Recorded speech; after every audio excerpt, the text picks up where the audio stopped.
Ang Day 2 ay puno ng saya habang lumalayag ang Carnival Legend papunta ng Mexico.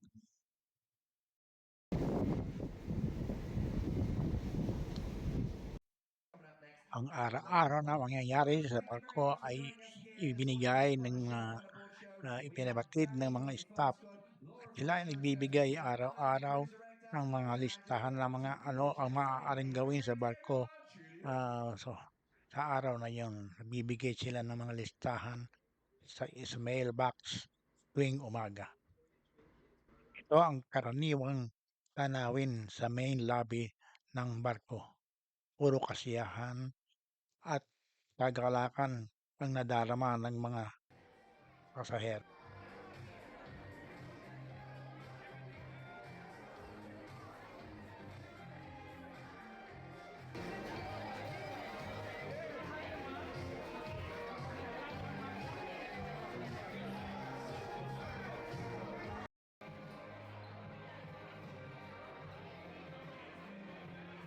Two-level Polish theater ay maraming taganapan.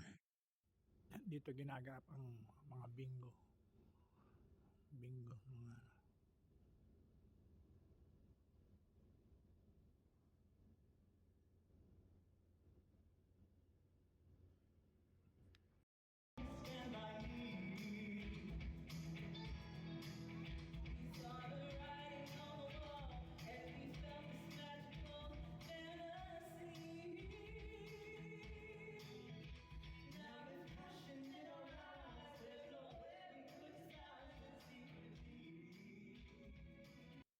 meron ding mga video games at water walks na maaaring nagbibigay kasiyahan sa mga pasahero.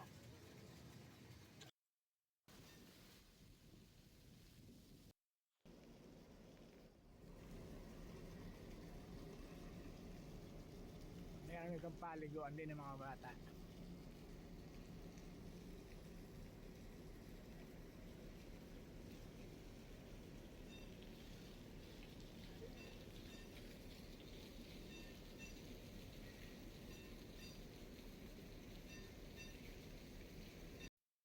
Sa athletic lovers ay mayroong mini golf at pwede silang mag morning walk at maglaro ng basketball.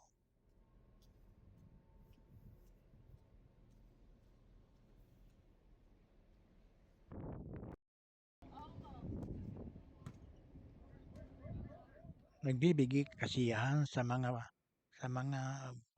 turista ang maraming restaurant na nakapaligid sa mga different ibang parte ng decks ng barko. Merong mga sidebars sa paligid-ligid lalo na sa tabi ng swimming pool. Ang dinadayo ng mga tao ay ang mga buffet areas.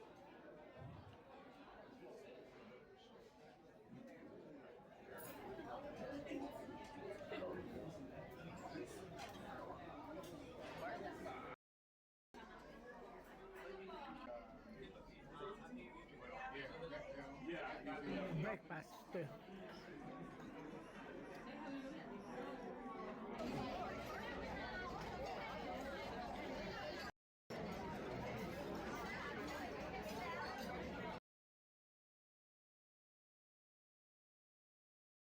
Sunod na dinadayo ng pasahero ay ang swimming pools. Barko ay palaging puno. Meron 3 swimming pool sa loob ng top deck ng barko.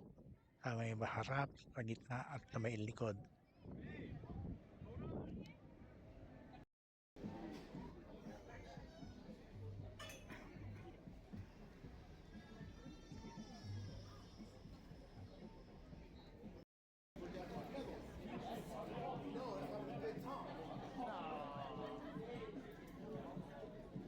Kami ng aking anak ay nag-swimming din.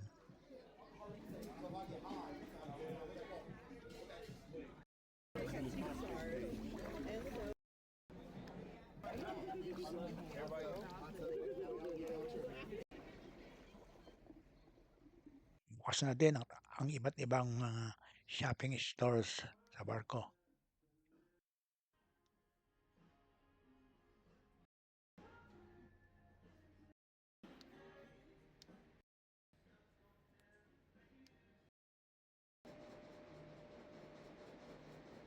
Naarami rin ng mga tao ang physical fitness centers.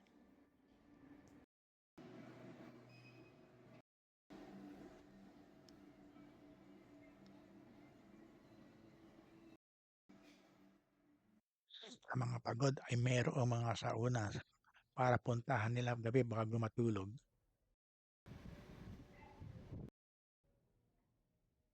Oras, kamukha mo'y ay gabi na naman at handa na para sa day 3 ng aming cruise.